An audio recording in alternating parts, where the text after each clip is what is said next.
What if everything you know, every star, every galaxy, even time itself, was just a flicker in an endless cosmic story? Close your eyes for a moment and try to picture a reality before reality. No light, no space, no matter, just nothing. Or was it? The question of what existed before our universe isn't just a scientific puzzle. It's a doorway to the greatest mystery of all.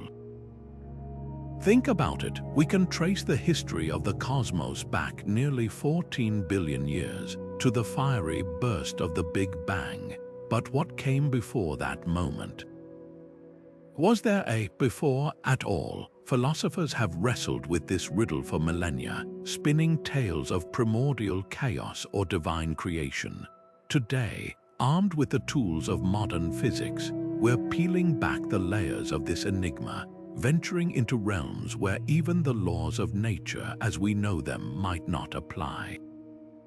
Picture standing at the edge of an abyss where the very fabric of time and space unravels. Some theories suggest our universe might be just one bubble in an infinite cosmic foam, popping into existence alongside countless others.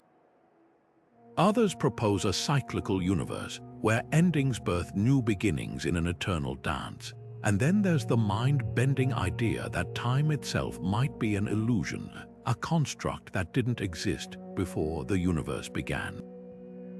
These aren't just wild speculations, they're frontiers of human thought where science and philosophy collide in the most thrilling ways.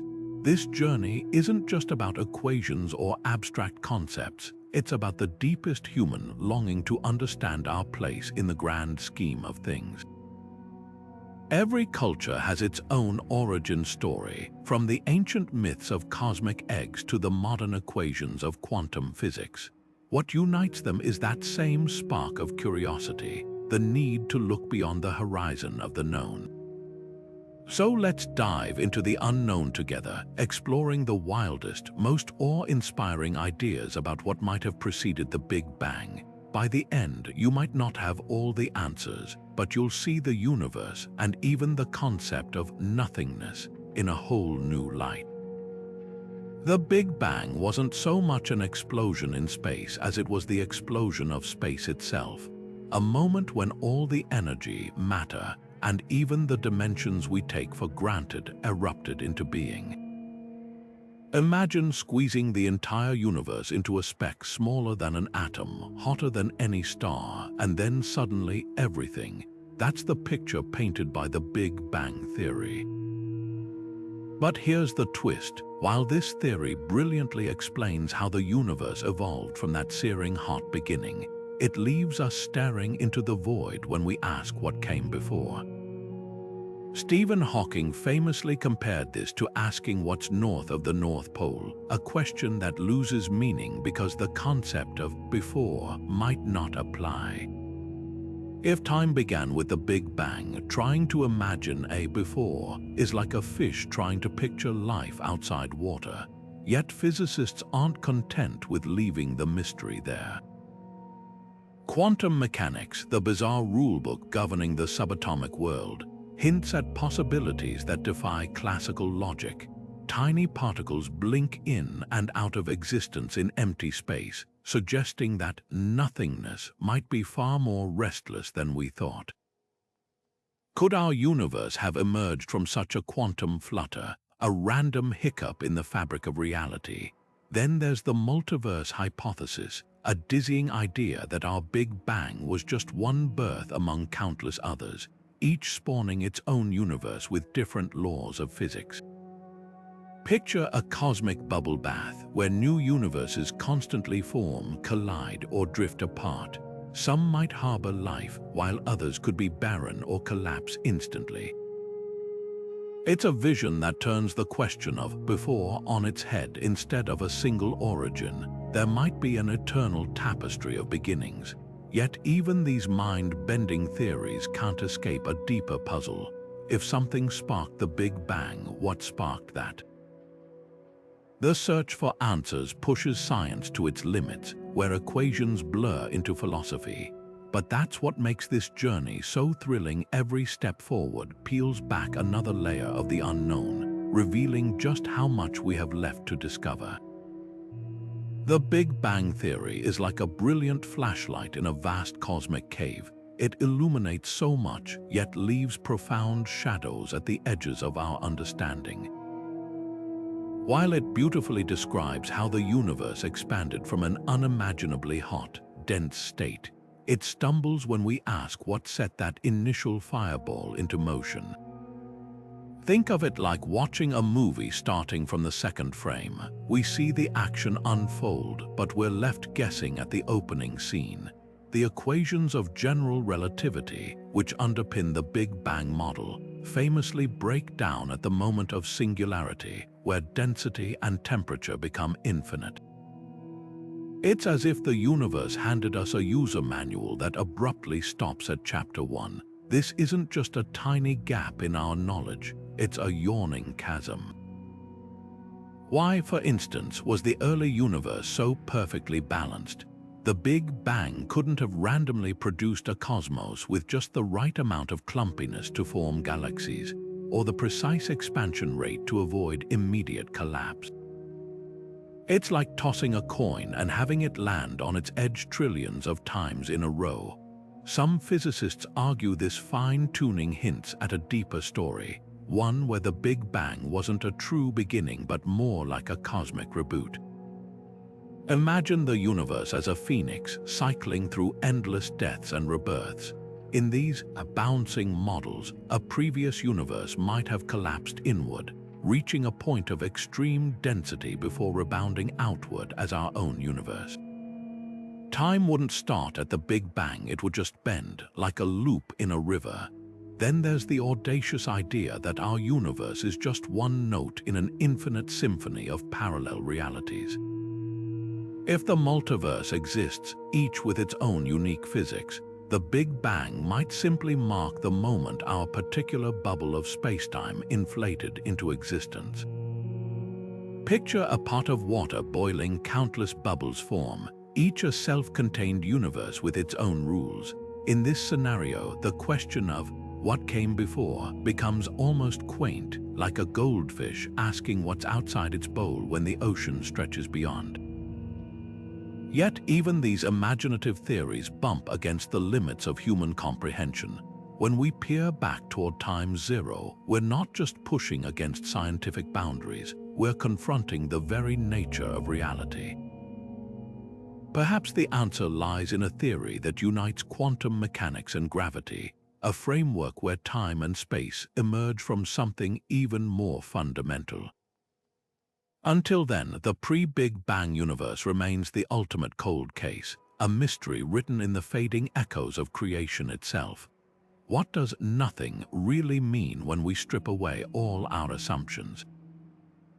We often picture it as an endless, empty void, but the universe seems to laugh at that idea. Even in the deepest stretches of space, where no stars or galaxies intrude, there's a faint crackle of energy, a hum of activity beneath the surface. Quantum physics paints a startling picture. So-called empty space is anything but. Particles flicker in and out of existence like fireflies in the dark, borrowing energy from the cosmos in fleeting, defiant bursts. This isn't poetic metaphor, it's measurable reality. The vacuum of space, far from being inert, seethes with potential, as if the universe can't bear true stillness. Philosophers have long wrestled with the paradox of nothingness. Heidegger argued that true nothingness might be impossible to conceive. Our very attempt to imagine it smuggles in some shadow of something. And modern science seems to agree. Take the quantum vacuum, a state physicists consider the closest thing to nothing. Yet it's a bubbling cauldron of virtual particles, entangled in a dance of creation and annihilation. Imagine a calm lake surface seemingly placid, but at the microscopic level, water molecules are colliding, bouncing, never truly at rest. The quantum vacuum is that lake, but with the added twist that particles spontaneously emerge, then vanish before we can catch them. This raises a breathtaking possibility. If nothing is inherently unstable, could the universe itself be a quantum fluctuation that got out of hand? Picture a tiny bubble forming in that quantum foam, inflating rapidly, not into empty space but into space itself. No divine finger flick needed, no cosmic explosion in a pre-existing void. Just the latent energy of the vacuum tipping into a new state, birthing reality as we know it. It's a vision that turns creation myths on their heads, suggesting that existence might be the universe's default setting rather than a miraculous exception. Yet even this idea leaves us with lingering questions. If the quantum vacuum birthed our universe, what birthed the vacuum? Some theories propose it's a feature of a deeper, more fundamental reality like waves rising from an unseen ocean. Others suggest that the distinction between something and nothing might be an illusion, a quirk of human perception. After all, if particles can emerge from emptiness, perhaps emptiness itself is a kind of something in disguise. The deeper we dig, the more the boundaries blur, leaving us to wonder whether the very question of what came before is a puzzle our minds aren't fully equipped to solve. But that's the beauty of this mystery. It keeps us reaching, questioning, and marveling at the strange fabric of reality. At the quantum level, reality behaves like a restless ocean, never still, never silent. Particles wink into existence for unimaginably brief moments, borrowing energy from the vacuum before vanishing again. These quantum fluctuations aren't just mathematical oddities. They've been detected in labs, proving that empty space is alive with activity. Imagine a cosmic game of whack-a-mole, where particles appear and disappear so quickly they barely leave a trace. Yet these fleeting events might hold the secret to the grandest mystery of all: how something as vast as our universe could emerge from what we'd call nothing. Take the Casimir effect, where two metal plates placed incredibly close together in a vacuum feel an invisible force pushing them together. Why? Because even in emptiness, quantum particles are popping in and out all around us, but between the plates, only certain wavelengths can fit, creating an imbalance.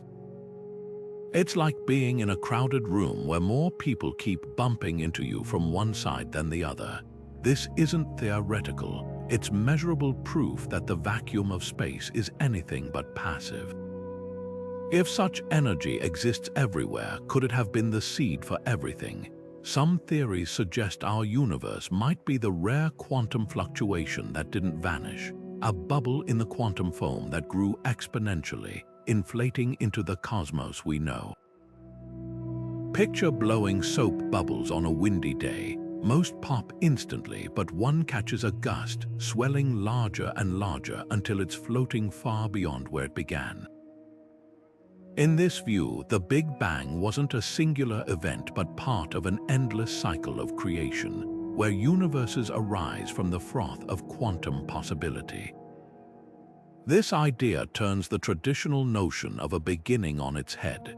Instead of a single moment of creation, there might be an eternal background hum of quantum activity, with universes budding like leaves on an infinite tree.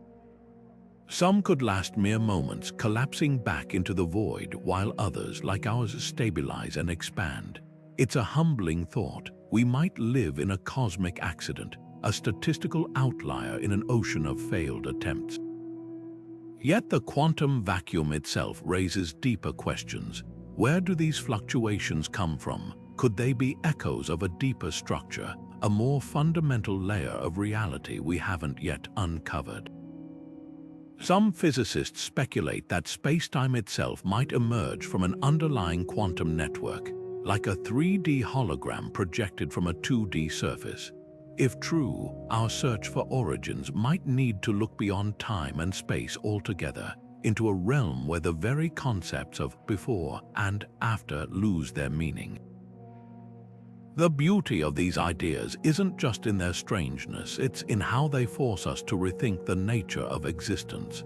Quantum mechanics already shatters our everyday intuition, showing that particles can be in two places at once or communicate instantaneously across vast distances. If such rules govern the birth of universes, then reality might be far wilder, far more creative than we ever imagined. What we call nothing could be a seething potential, a canvas waiting for the next brushstroke of existence.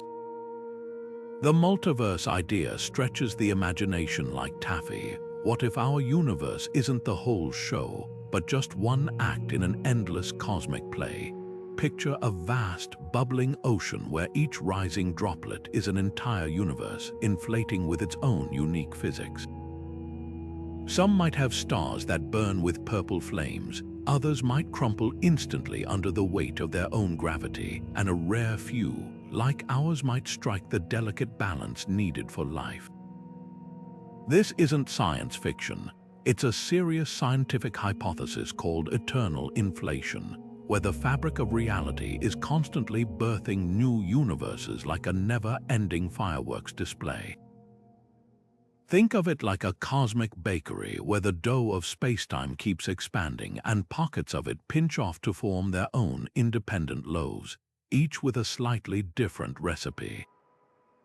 Our Big Bang might have been the moment our particular loaf started rising, while countless others were doing the same elsewhere. In this view, asking what happened before our universe becomes like a single raindrop wondering what came before the storm. The answer might not lie in the past of our universe, but in the sprawling geography of something far grander. The implications are dizzying. If the multiverse is real, the finely tuned constants of our universe, the precise strength of gravity, the exact charge of an electron, might not be miraculous at all. They could just be a lucky roll of the dice in a cosmic casino where every possible outcome plays out somewhere. It's like shuffling a deck of cards an infinite number of times. Eventually, you'll get a perfect royal flush purely by chance. Our universe might be that royal flush, one of countless permutations in an unfathomably vast ensemble.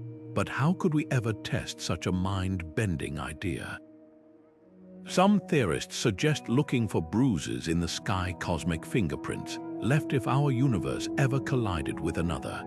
Others search for anomalies in the cosmic microwave background, the afterglow of the Big Bang, which might bear scars from a neighboring universe's gravity tugging on ours. Then there's the wild possibility that black holes could be portals to other universes, their crushing singularities birthing new spacetime like cosmic umbilical cords. Yet the multiverse isn't without controversy. Critics argue it skirts the edge of science by proposing realities we can't observe, while supporters counter that it's the natural extension of well-tested physics like quantum mechanics and inflation.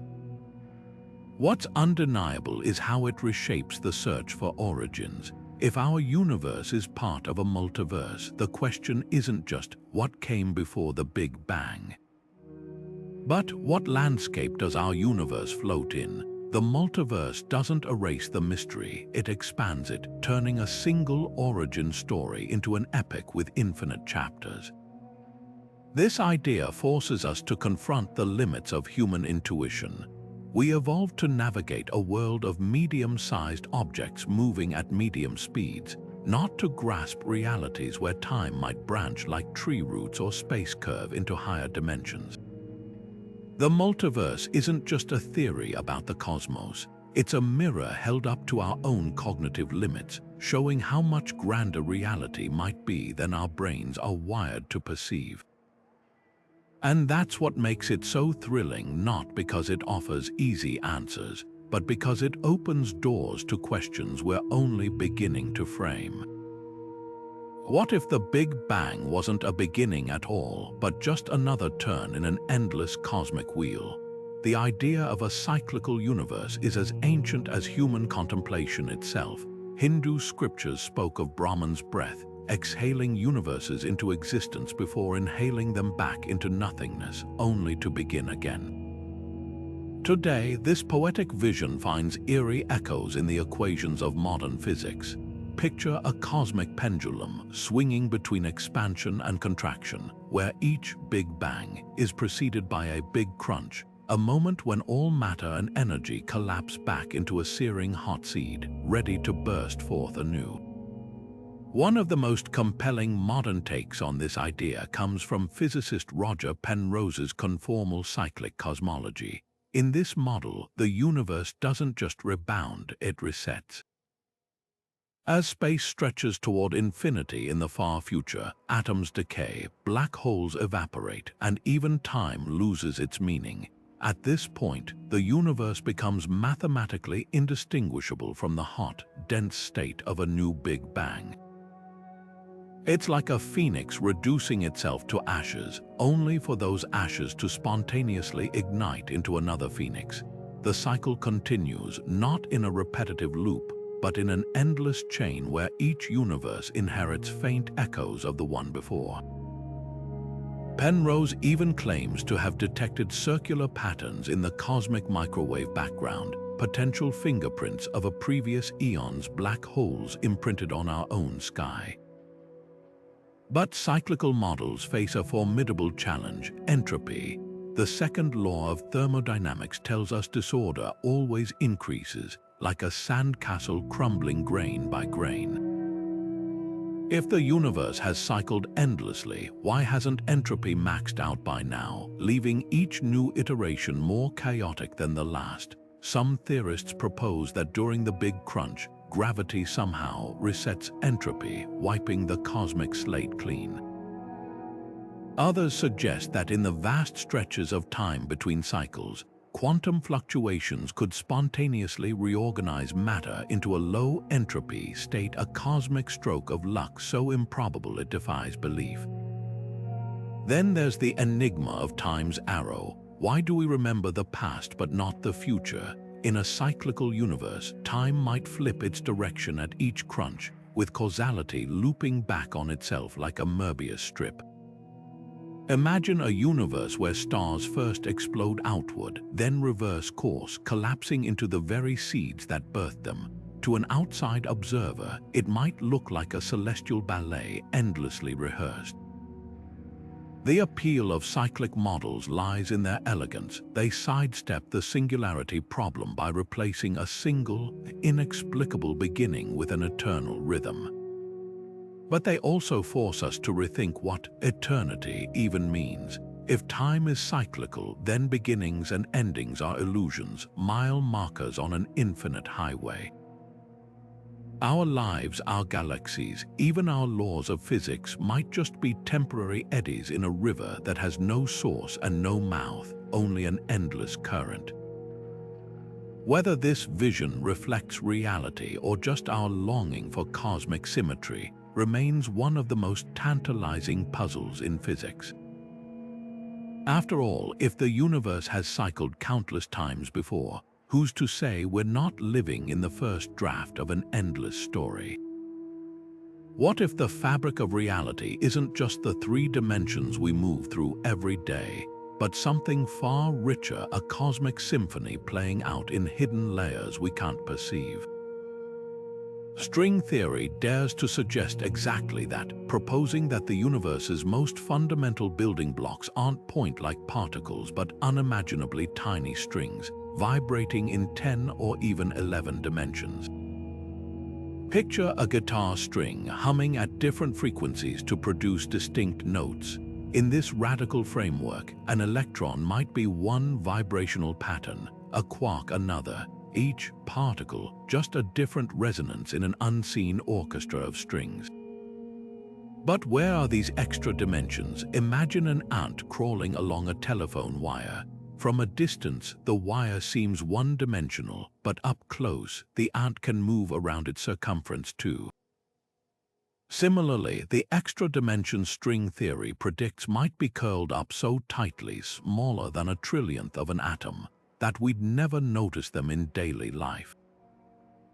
Yet their influence could be profound. Some models suggest these hidden dimensions might harbor entire parallel universes, separated from ours by a mathematical gulf we can't cross. It's like living in a vast apartment building where each floor is a self-contained reality, oblivious to the others. Even wilder is the brain hypothesis, where our universe is a three-dimensional membrane, or brain, drifting through a higher dimensional space called the bulk. Other brains might float nearby, invisible to us but close enough to interact gravitationally. In this scenario, the Big Bang could have been a cataclysmic collision between our brain and another, unleashing the energy that birthed stars, galaxies, and time itself. Think of it like two sheets of paper slapping together in a windstorm, an event so violent it created everything we know. String theory's allure lies in its ambition to unite gravity with quantum mechanics, the two pillars of modern physics that stubbornly resist reconciliation. By weaving spacetime itself from strings, it offers a potential theory of everything. But there's a catch: the math is staggeringly complex, and experimental proof remains elusive. Detecting extra dimensions would require energies far beyond our current particle colliders, like trying to hear a whisper in a hurricane. Some critics argue string theory is more philosophy than science, a beautiful idea untethered from testable reality. Yet, even unproven, it reshapes how we think about origins. If higher dimensions exist, traces of the pre-Big Bang cosmos might linger there, encoded in the geometry of spacetime like echoes in a cathedral. Perhaps the universe didn't emerge from nothing, but from a higher dimensional process we're only beginning to glimpse. String theory doesn't just ask what came before the Big Bang, it asks what before even means in a reality where time might be just one thread in a multidimensional tapestry. The answers, if they come, will rewrite not just cosmology, but the very nature of existence. The holographic principle turns our intuition about reality inside out. What if the three-dimensional world we experience is just a shadow cast by information written on a distant two-dimensional surface? This mind-bending idea traces its roots to an unlikely source: black holes. When scientists calculated that the maximum entropy a black hole can contain depends not on its volume but on the area of its event horizon, it sparked a revolution. Think of it like a library where the number of books isn't limited by the building's size, but by the square footage of its walls. If a black hole's essence can be encoded on its boundary, could the same be true for our entire universe? Picture a hologram, one of those shimmering stickers where a 3D image emerges from a flat surface when you tilt it. Now imagine that on a cosmic scale, every star, every galaxy, even your own thoughts, might be projections of data stored on some unimaginably vast, distant surface. In this view, the Big Bang wasn't the beginning of space and time, but the moment this cosmic projector flickered on, the before could be a timeless, lower-dimensional realm where the code for our universe was written, like a blueprint waiting to unfold. This isn't just poetic speculation. The mathematics behind the holographic principle bridges the gap between quantum mechanics and gravity, two frameworks that have stubbornly resisted unification. In quantum theory, information is fundamental, while gravity shapes spacetime's curvature. The holographic principle suggests these might be two sides of the same coin. Gravity could emerge from quantum information dancing on the universe's edges. It's as if the 3D world we see is like the surface of a turbulent lake. What we perceive as solid reality is just the ripple effects of deeper, invisible processes. The implications are staggering. If the universe is holographic, then time and space might not be fundamental, but derived from something more basic, a network of relationships between bits of information. Imagine a cosmic version of a pixelated image. Up close, you see individual dots, but step back and the picture emerges. At the smallest scales, spacetime itself might dissolve into a blur of quantum connections, meaning the question, what came before might be as nonsensical as asking what's north of the North Pole. Could this help explain the universe's fine-tuning? If physical laws are just the emergent rules of a holographic code, then constants like the speed of light might not be arbitrary. They could reflect deeper computational limits. Picture a video game where the laws of physics are determined by the game engine's programming. Our universe might operate similarly, with its rules etched onto that primordial 2D surface. Yet the holographic principle isn't without challenges. How does perception, the feeling of being inside a 3D world, arise from flat data, and where is this cosmic screen located? Some theorists propose it lies at the universe's causal boundary, the farthest point light could have traveled since the Big Bang. Others suggest it's woven into the fabric of spacetime itself, like a hidden layer in a painting.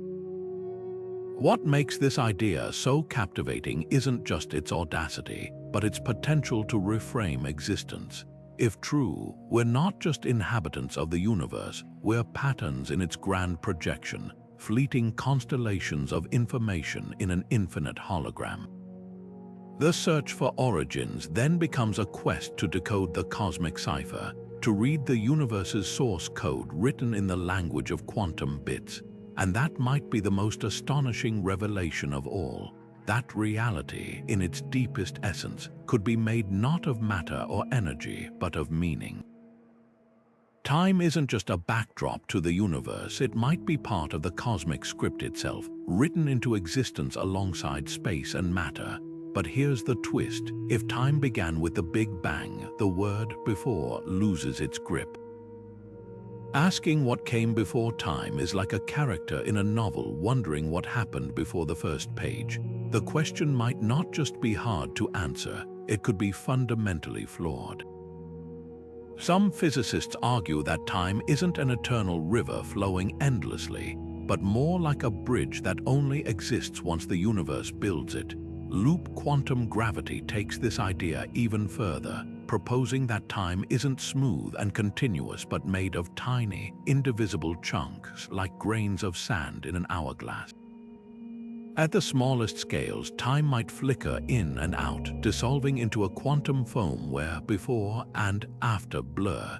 Picture a flipbook animation. At normal speed, the motion looks fluid, but slow it down and you see the individual frames. If time behaves this way, then the Big Bang wasn't a single moment but a cascade of these quantum frames, with no definitive starting point. This challenges our deepest intuitions.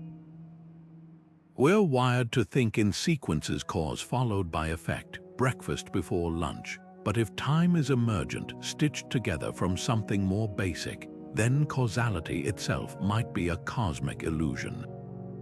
Imagine a world where the threads of time weave themselves into existence as the universe unfolds, with no loom guiding them from outside. It's a vision that echoes philosopher Immanuel Kant's idea that time isn't a feature of reality but a lens through which we perceive it.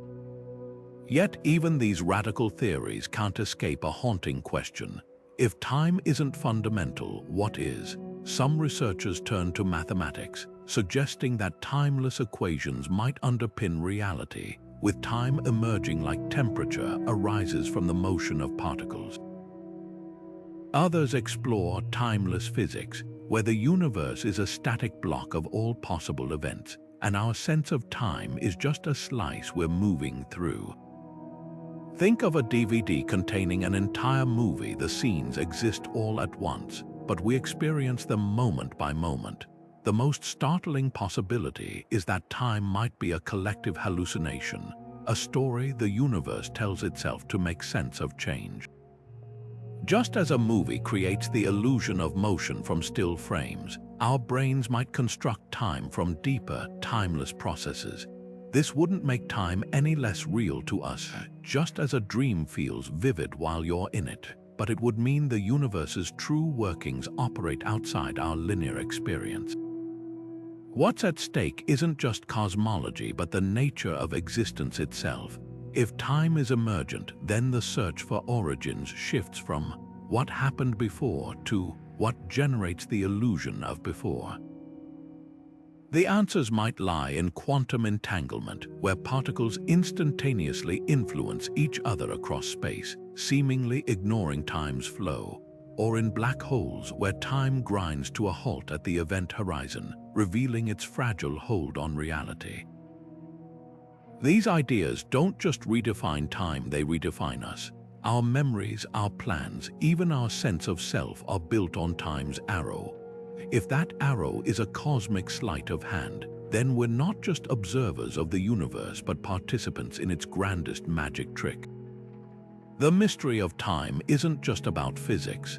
It's about what it means to exist in a reality where the past, present, and future might be threads in a tapestry we're only beginning to unravel. Philosophy doesn't just ask how the universe began, it dares to ask why there's a universe at all.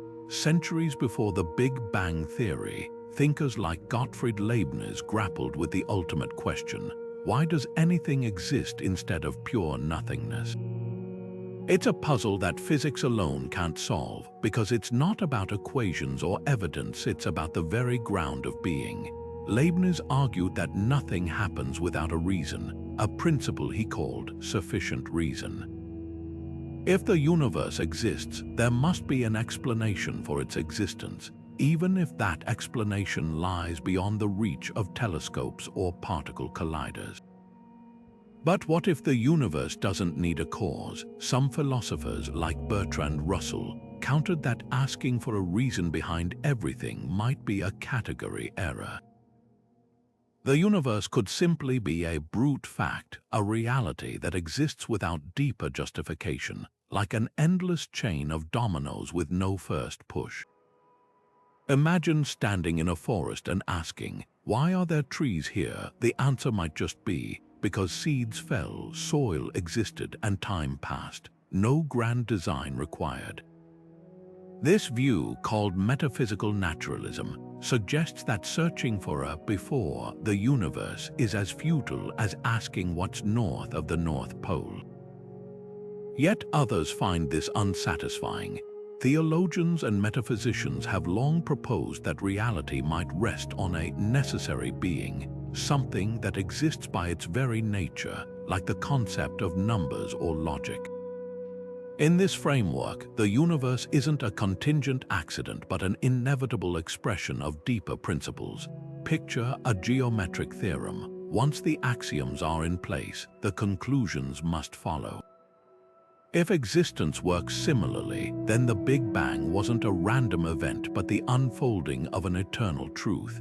Eastern philosophies offer a strikingly different lens. Hindu cosmology describes the cosmos as Leela, a divine play where creation and destruction cycle endlessly, not driven by cause and effect but as spontaneous expression. Buddhist thought, meanwhile, challenges the very idea of a fixed beginning, proposing instead a web of interdependent arising where nothing exists independently. These traditions don't just speculate about origins, they dissolve the question into a larger meditation on the nature of reality itself. What's fascinating is how these age-old debates mirror modern physics. The quantum vacuum's spontaneous fluctuations echo Buddhist ideas of impermanence, while the multiverse theory resonates with the Hindu notion of infinite cycles. Even the holographic principle, with its suggestion that reality is a projection, finds parallels in philosophical skepticism about the solidity of the world. It's as if science and philosophy are circling the same mountain, approaching the summit from different paths. Philosophy's greatest gift might be its comfort with uncertainty.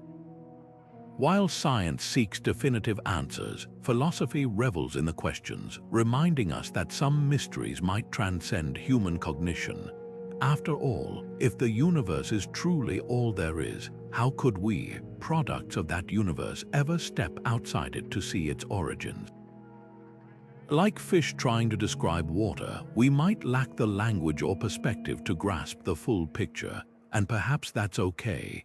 The search itself, the act of wrestling with these questions, is what expands our understanding, not just of the cosmos, but of our place within it. Long before telescopes or particle accelerators, humans gazed at the stars and wove stories to explain the unfathomable emptiness before creation. The Norse spoke of untinkablе, a yawning void where fire and ice clashed to birth the first giant. Aboriginal Australians described the Dreamtime, an eternal realm where ancestral spirits shaped the world through song and movement.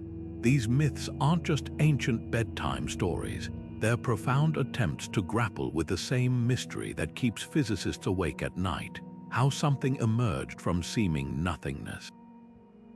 What's striking is how often these traditions converge on similar themes. The ancient Egyptians envisioned Nun, a primordial ocean of chaos that existed before the sun god Ra brought order. Babylonian epics tell of Tiamat, a goddess of salt water who mingled with fresh waters to spawn the gods. Even the biblical book of Genesis opens with darkness over the deep, until a divine voice commands light into being.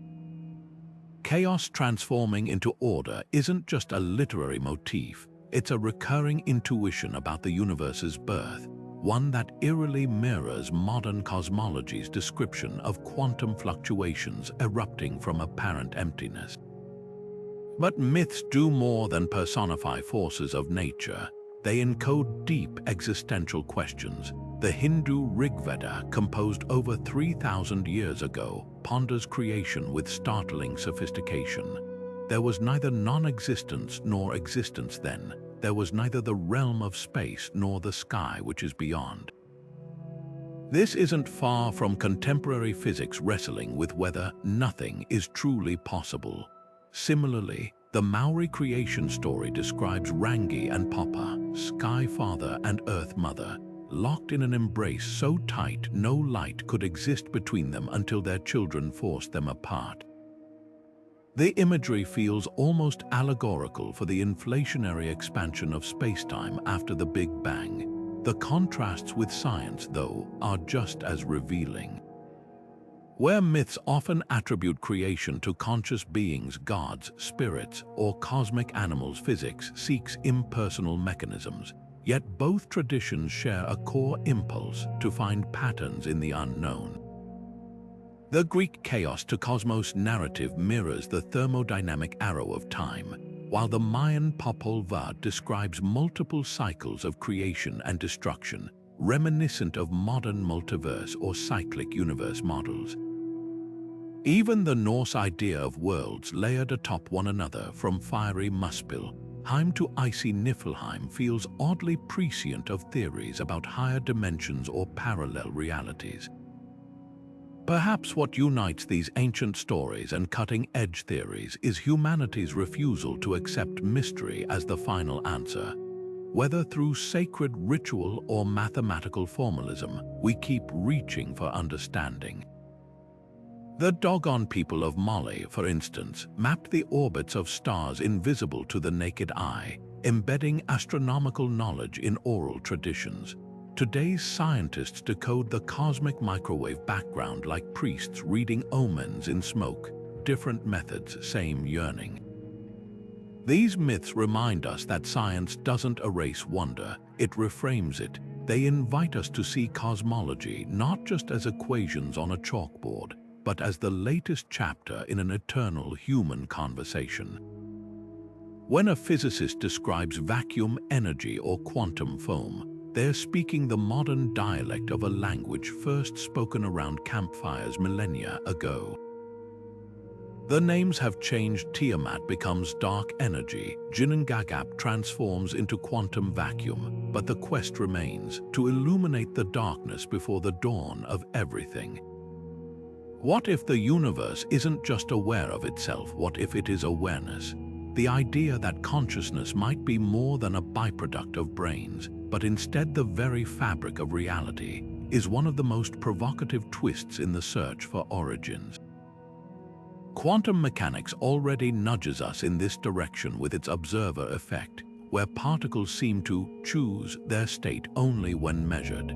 It's as if the universe hesitates until someone looks, like a shy actor waiting for an audience to perform.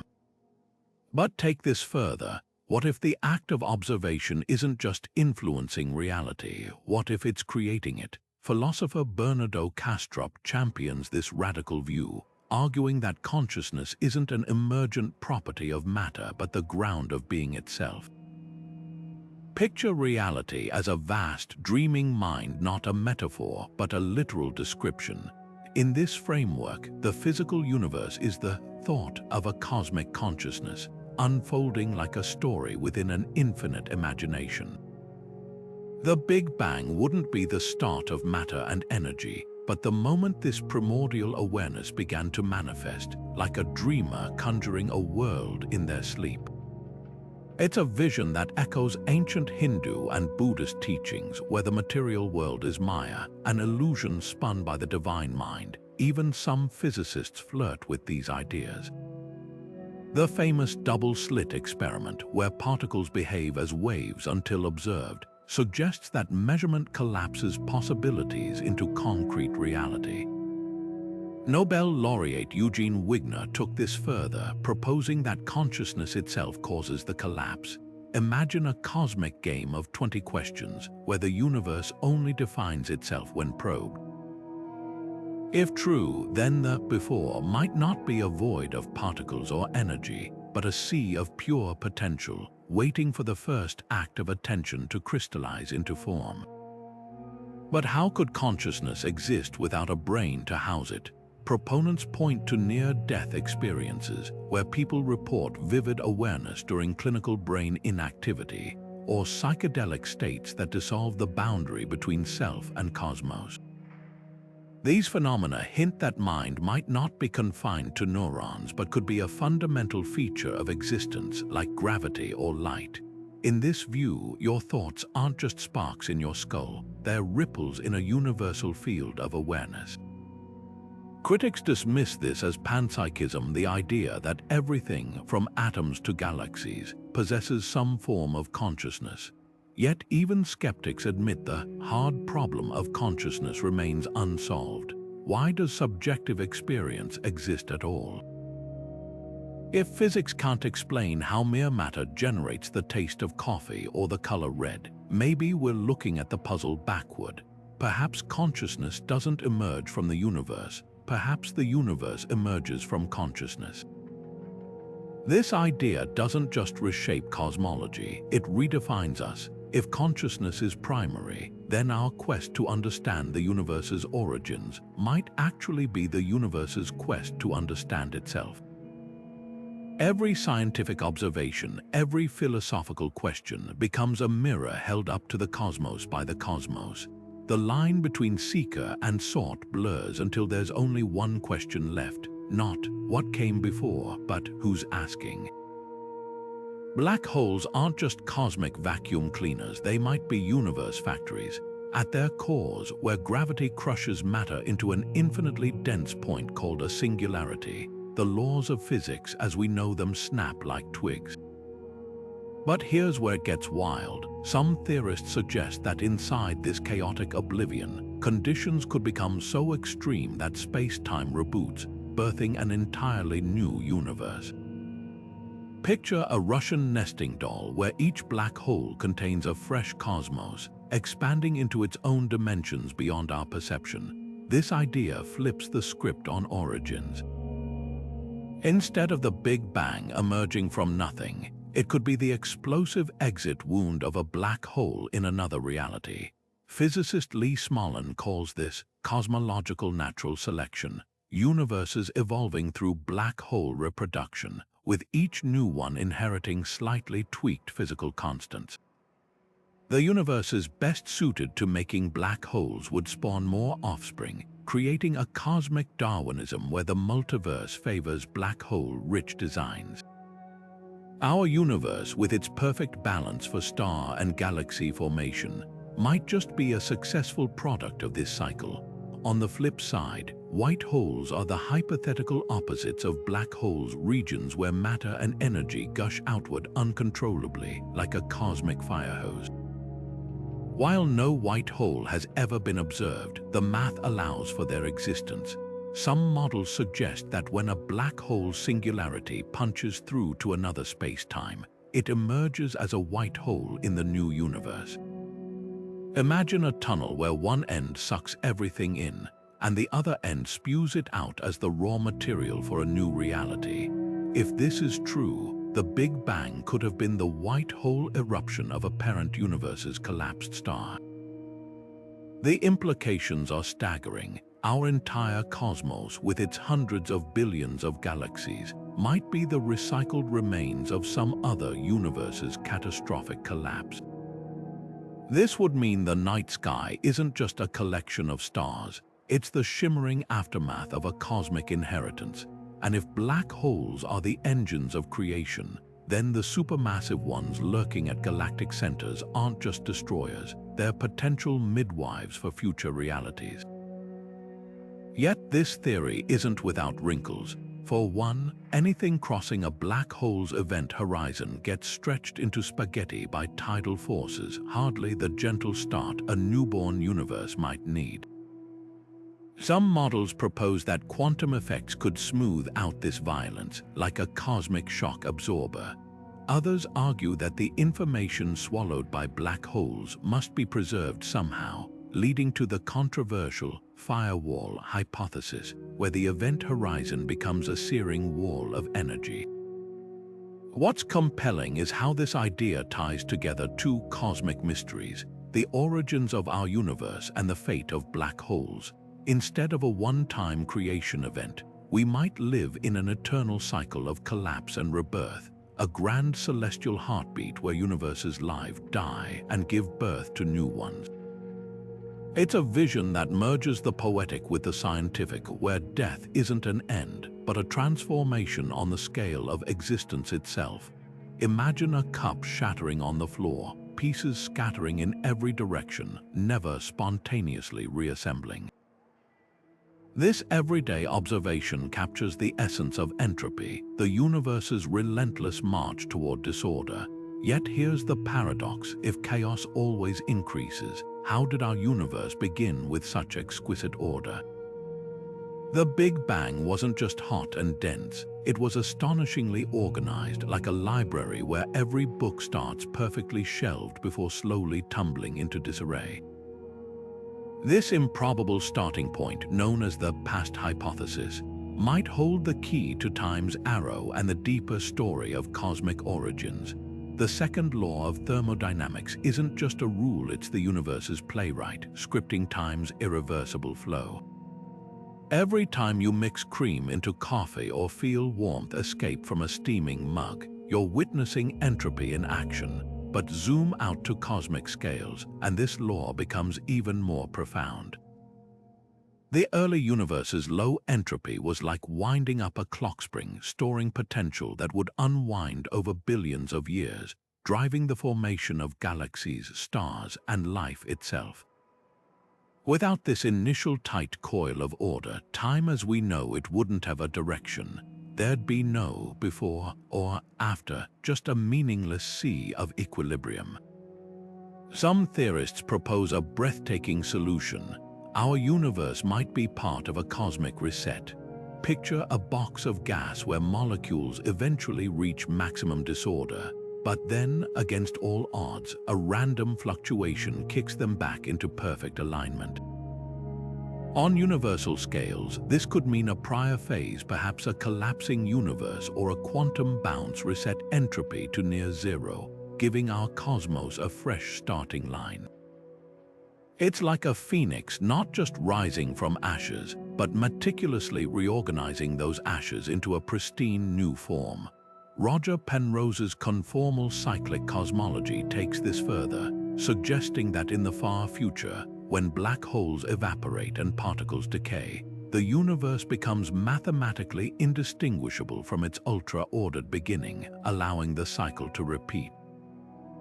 The implications ripple through every moment we experience. Why do we remember the past but not the future? Why does heat flow from hot to cold, never the reverse? These aren't just quirks of physics, they're consequences of that primordial low entropy state. Even consciousness might be tied to entropy's arrow. Our brains process information in ways that only make sense when time flows forward. In this light, the Big Bang wasn't just the birth of space and matter, it was the ignition of causality itself, yet mysteries remain.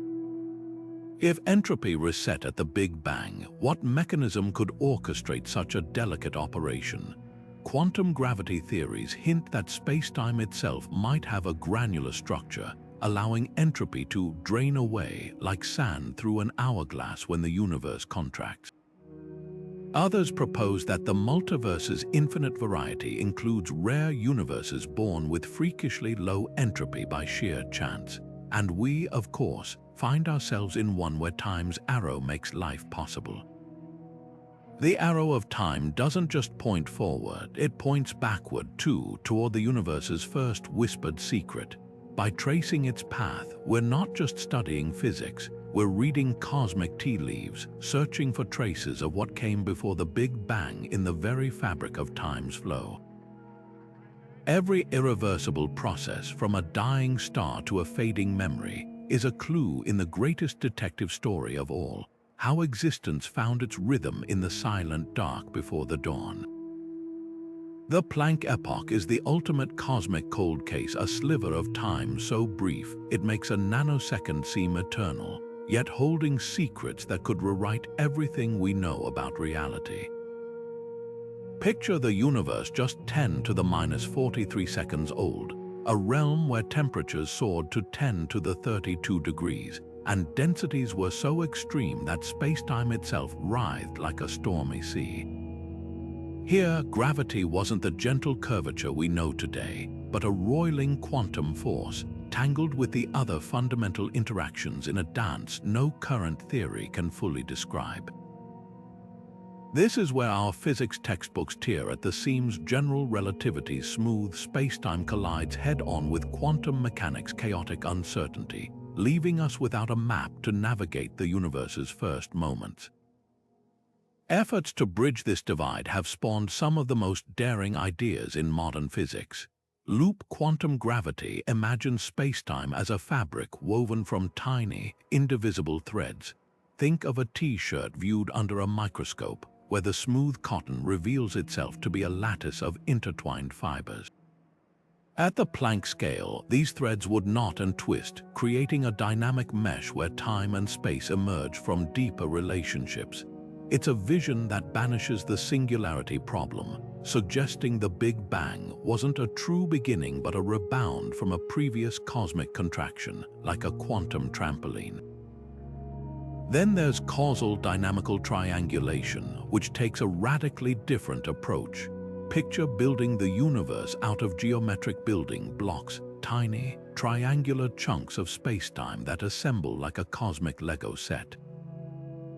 As these blocks combine on the smallest scales, they spontaneously generate the four-dimensional continuum we experience.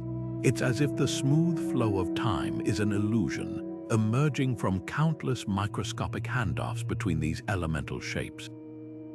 Simulations using this method hint that the early universe might have flickered between 2 and 3 dimensions before settling into the 4 we know, like a radio tuning between stations before finding clarity. String theory offers yet another perspective, proposing that the Planck epoch was a symphony of vibrating strings in 10 or 11 dimensions. In this view, particles aren't dots but tiny loops, and their interactions weave the fabric of reality itself. At temperatures beyond imagination, these strings could have resonated in perfect harmony, generating not just matter and energy, but space-time as we know it. The challenge: these ideas live in a mathematical realm far beyond current experimental reach, like trying to reconstruct a symphony from a single note played at the edge of hearing. What makes quantum gravity so tantalizing isn't just the technical puzzle, it's the philosophical implications. If we can peer beyond the Planck epoch, we might discover that time and space aren't fundamental, but emergent properties of something deeper. Imagine learning that the universe isn't a stage where events unfold, but that the stage itself is built from the events, like a tapestry woven from its own patterns. This could mean the Big Bang wasn't a singular origin, but a phase transition, an icy pond melting into liquid, where the before was simply reality in another, unrecognizable form. The stakes couldn't be higher. Cracking quantum gravity might reveal whether our universe is one note in a multiversal symphony, or if the very concept of before dissolves into a timeless quantum foam. Until then, the Planck epoch remains the ultimate frontier, a fleeting moment where all the universe's blueprints were written in a language we're still struggling to decode. Every equation, every simulation brings us closer to reading those first lines of cosmic scripture, hidden in the fiery script of quantum gravity. What if the Big Bang wasn't the beginning, just the universe taking a deep breath after a long exhale? The bounce theory flips the script on cosmic origins, proposing that before our universe expanded, it was contracting, squeezed into an unimaginably dense state before rebounding like a cosmic rubber band. This elegant idea sidesteps the thorny singularity problem, that pesky infinite density where physics breaks down, by suggesting the universe never quite reached that point. Instead, quantum effects at the smallest scales could have generated a repulsive force, pushing space-time back outward in a dramatic reversal. Picture a ball bouncing off the floor, but where the floor is the quantum fabric of reality itself, flexing just enough to prevent total collapse. Evidence for this cosmic rebound might be hiding in plain sight, etched into the oldest light we can see, the cosmic microwave background. Some models predict that a pre-bounce universe could have left faint imprints, subtle swirls, or unexpected patterns in this primordial radiation. Think of it like finding fingerprints on a window pane long after someone's touched it. Researchers are scrutinizing data from telescopes like Planck, searching for anomalies that might betray a previous cosmic cycle. One tantalizing clue: certain large-scale asymmetries in the microwave background that don't quite fit standard Big Bang predictions, like cosmic bruises left by a prior universe's collapse. The implications are staggering. If the bounce theory holds, our universe's history could stretch back not 14 billion years but trillions, a vast cyclical saga of expansion and contraction. Time wouldn't be a straight line with a definitive start, but an endless loop where each Big Bang is just a turning point in an infinite dance. This vision echoes ancient Hindu cosmology's idea of cosmic days and nights, where universes breathe in and out over eons, but now dressed in the equations of quantum gravity. Critics raise valid concerns, though. How does a collapsing universe avoid the very singularity the theory seeks to escape? Some models propose that quantum effects become dominant at extreme densities, acting like a cushion that stops the collapse just short of infinity. Others suggest higher dimensions or exotic matter could alter gravity's behavior in those final moments. It's a bit like squeezing a sponge. Apply enough pressure, and eventually the sponge pushes back. What's mesmerizing about the bounce theory isn't just its scientific audacity, but its poetic symmetry. Death becomes birth, collapse becomes creation, and the universe becomes a phoenix perpetually rising from its own ashes. Whether this vision holds up to scrutiny or not, it reminds us that the cosmos might be far stranger, far more resilient than we ever imagined. After all, if the universe can bounce back once, who's to say it hasn't done so countless times before?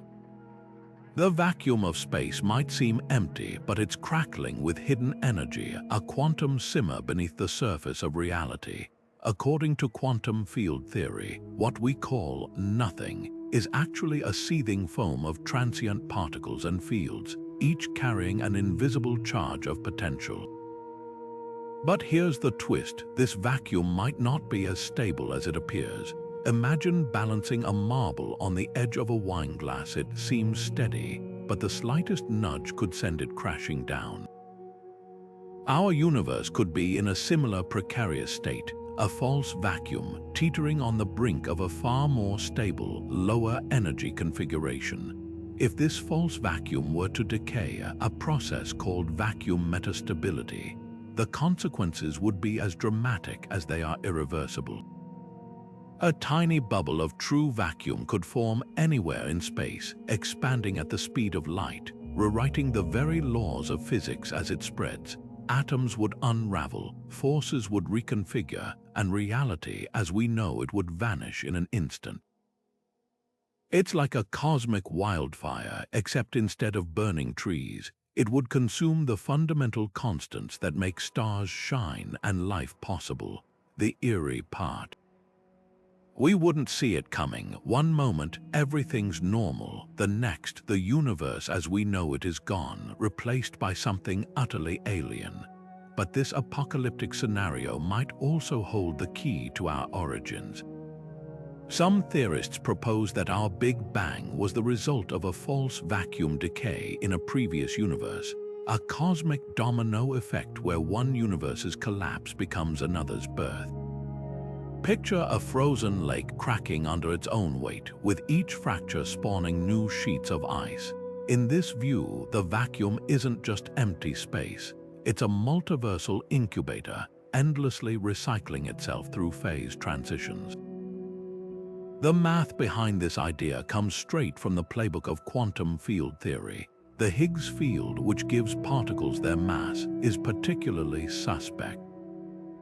Its current energy state might be a local minimum, a valley in a landscape of deeper, undiscovered lows. If quantum fluctuations or high-energy events like cosmic ray collisions provided enough energy to push the field over the next hill, the dominoes would start falling. Remarkably, this isn't pure speculation. Particle colliders like the LHC have measured the Higgs boson's mass, and the numbers hint that our vacuum might indeed be metastable. The universe, it seems, is sitting on a time bomb with an unfathomably long fuse. Yet there's a strange comfort in this fragility. If vacuum decay birthed our universe, then the same physics that could erase us might also explain how we got here. It's a humbling reminder that reality isn't fixed, it's a temporary arrangement, a cosmic improvisation playing out against the backdrop of deeper, darker energies. And while the odds of a spontaneous decay in our corner of spacetime are vanishingly small, the possibility lingers like a shadow, inviting us to wonder, could the next universe's story already be written in the quantum static of our own? What if everything around us, the stars, the laws of physics, even the thoughts in your head, were lines of code in an unfathomably advanced simulation? The simulation hypothesis isn't just science fiction. It's a serious philosophical argument that our universe might be an artificial construct, designed by a civilization so technologically mature that their creations could be indistinguishable from reality. Think of it like a video game so immersive, the characters inside it have no idea they're living in a programmed world, except in this case, we might be those characters. If this idea holds water, then the before our universe wasn't a void or a quantum fluctuation, but a keyboard and a cosmic programmer hitting run. The argument gained mainstream traction when philosopher Nick Bostrom laid out his now famous trilemma. Either advanced civilizations always go extinct before developing simulation technology, they choose not to create ancestor simulations, or we're almost certainly living in one. The logic is unsettlingly simple. If even one civilization reaches the capability to simulate conscious beings and has the desire to do so, they could generate countless simulated worlds. Statistically, the odds would overwhelmingly favor us being in one of those simulations rather than the original, base reality. It's like realizing that for every real ant in the world, there are 1,000 ant farms, so if you're an ant, where would you bet you're living? But how could a simulation replicate something as vast and detailed as our universe? Imagine the difference between Pong and a modern open-world video game. Now project that advancement forward 1,000,000 years. A post-human civilization might harness quantum computing or some undiscovered physics to render reality at the Planck scale, with every particle spin and every gravitational wave accounted for. Glitches could be written off as quantum uncertainty or dark matter, features, not bugs. Even our search for a theory of everything might just be the simulation's underlying code revealing itself at the edges, like spotting the pixels if you press your face against a screen. Critics argue that simulating every atom in a universe would require impossible amounts of energy. But what if the simulation only renders what's observed, like a video game that loads textures as you approach them? Quantum mechanics already suggests particles exist in probability clouds until measured an eerie parallel to optimized rendering. And if the simulators wanted to cut corners, they could have made the universe finite or looped, like a cosmic version of Pac-Man, where flying far enough in one direction brings you back to where you started. The most haunting question isn't whether we're in a simulation, it's why we'd be created in the first place. Are we someone's ancestor simulation, a lab experiment on consciousness, or just an alien teenager's physics homework? The hypothesis doesn't just challenge cosmology, it reframes existence itself. If reality is code, then death might be a logout, déjà vu a memory leak, and miracles admin privileges. Even the Big Bang could have been the system booting up. Yet for all its intrigue, the simulation hypothesis might be the ultimate untestable idea. Any evidence we find could be part of the simulation's design. But that's also its power. It forces us to question not just how the universe works, but what reality even means. Whether you find it terrifying or thrilling, the idea lingers like a dream you can't shake. If the universe has a creator, they might not be a god with a beard, but a programmer with a keyboard, and the before might just be a server room in a higher dimension.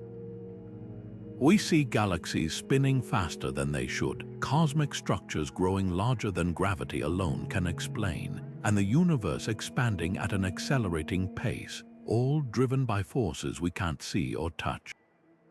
Dark matter and dark energy make up 95% of the universe's total content, yet they remain complete enigmas.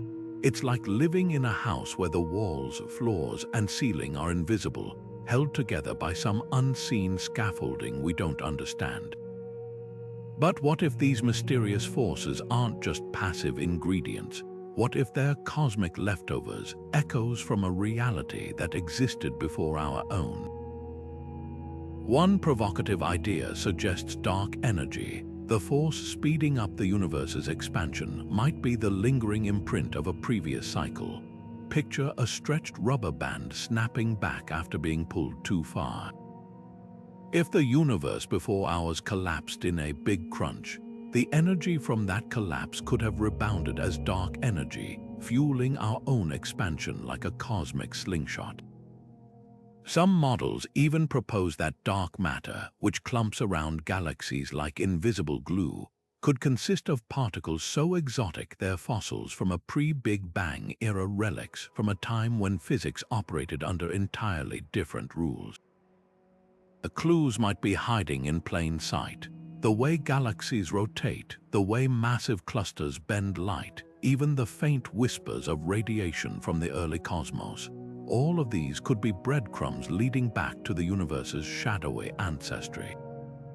Experiments like the Euclid Space Telescope are mapping dark matter's distribution with unprecedented precision, while labs deep underground hunt for hypothetical dark matter particles.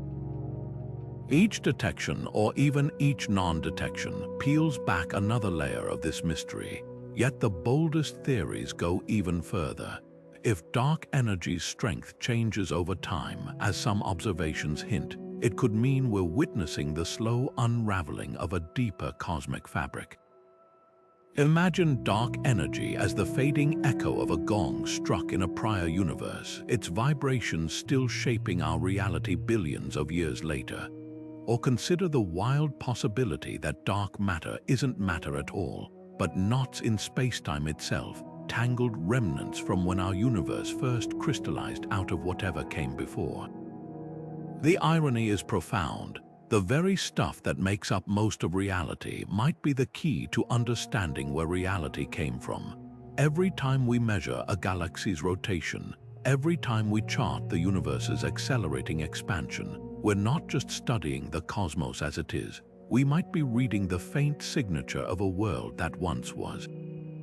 And if that's true, then the answers to our deepest questions aren't just written in the stars, they're written in the dark. Imagine two sheets of paper floating in a dark room, drifting closer until, wham, they slam together with enough force to ignite an entire cosmos. This is the startling vision of the Ekpyrotic universe, a theory where our universe wasn't born from a single explosive point, but from a cataclysmic collision between two higher dimensional worlds. String theories, brains, short for membranes, are the stars of this model, vast structures that could exist in dimensions beyond our perception. When these brains smash together, the energy unleashed might not just light up stars, it could birth space-time itself. The elegance of this idea lies in how it sidesteps the Big Bang's singularity problem. Instead of a point of infinite density where physics breaks down, the Ekpyrotic model offers a cleaner cosmic reset. Picture two icebergs colliding in the ocean.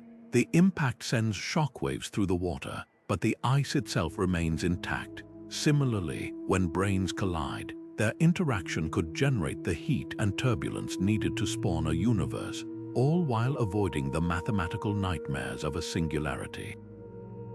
This big splat scenario dovetails beautifully with cyclic cosmology, suggesting that universes might be born, expand, cool, and eventually collide again in an endless cosmic rhythm. Gravitational waves could hold the key to testing this theory. Just as a bell's unique ring reveals its shape and material, the pattern of space-time ripples from the universe's birth might encode clues about its origins. Certain gravitational wave signatures, like a telltale resonance or specific frequency spectrum, could betray a brain collision rather than a traditional Big Bang. Projects like LISA, a future space-based gravitational wave observatory, might one day catch these echoes from the dawn of time, listening for whispers of a multidimensional crash. What's truly mind-bending is the pre-collision landscape this model paints. Before our universe, there was no empty void, just a dynamic higher-dimensional arena where brains moved like cosmic sails in a hyperspace wind. These membranes might have been parallel to one another, separated by a gap so tiny it defies imagination, yet vast enough to allow for the buildup of colossal energy. Quantum fluctuations could have nudged them closer until bang. Their meeting sparked everything we know. Critics point out the challenges. How do brains avoid shredding each other upon impact? Why would their collision produce a universe as finely tuned as ours? Some versions of the theory propose that extra dimensions act as shock absorbers, smoothing out the violence of the collision. Others suggest that the brain's properties, their tension, vibration modes, or even embedded quantum fields, could naturally sculpt the conditions for life-friendly physics. The Ekpyrotic model doesn't just reshape our origin story, it redefines the nature of existence. If true, the cosmos isn't a one-and-done creation but a single act in an endless play, with universes rising and falling like breaths in some higher dimensional lung. It's a vision that merges the cutting edge of string theory with the ancient intuition of cyclical time, hinting that the answers to our deepest questions might lie not in the void, but in the hidden geometry of realities beyond our own.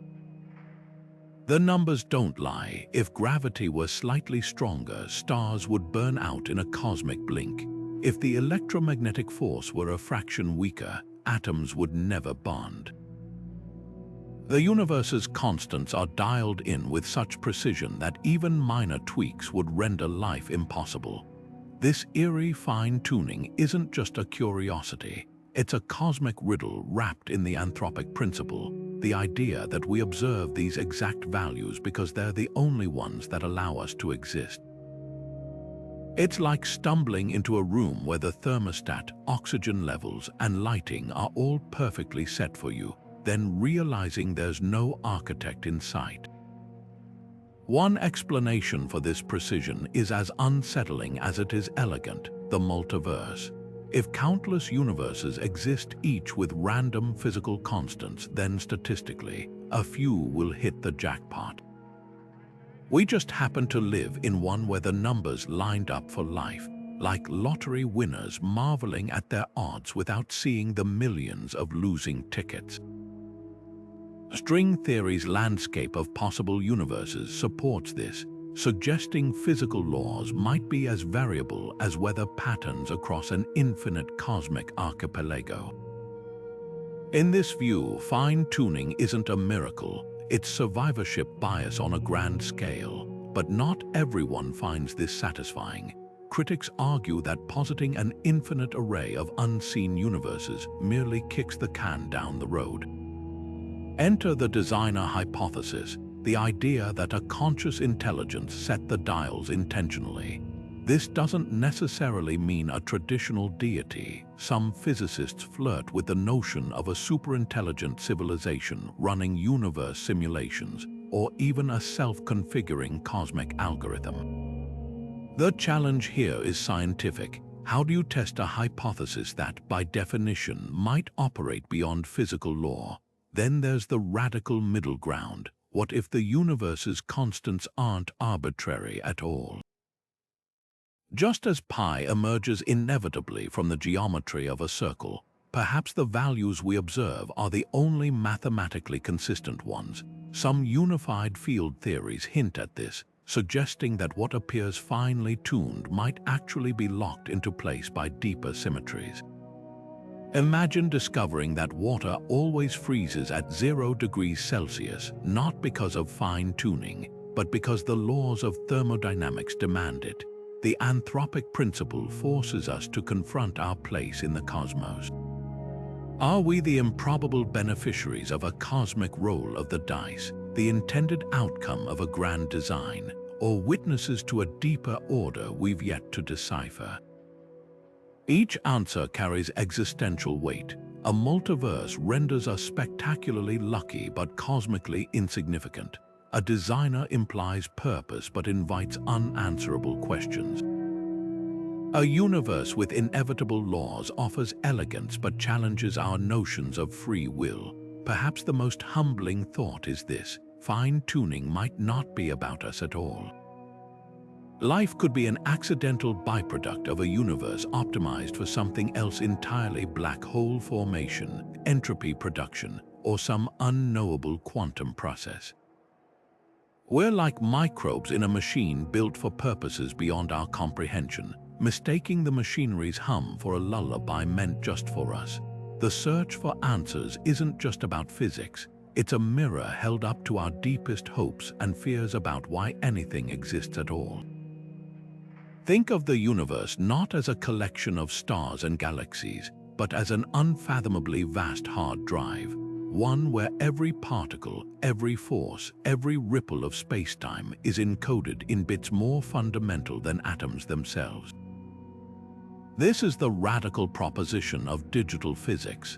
That information isn't just a way we describe reality, but the very fabric from which reality is woven.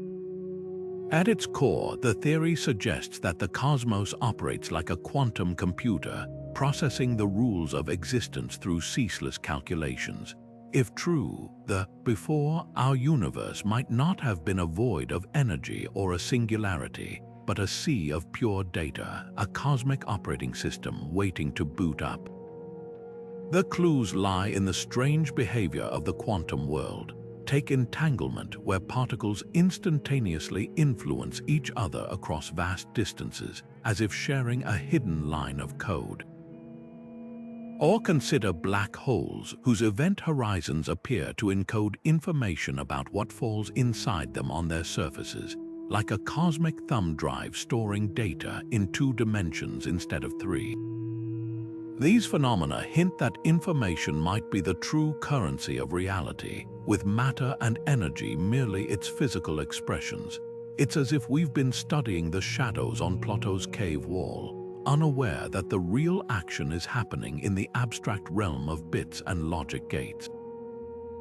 Pioneers like John Archibald Wheeler famously summarized this idea with the phrase, "it from bit," the notion that every particle, every field, even space-time itself derives from binary choices at the deepest level.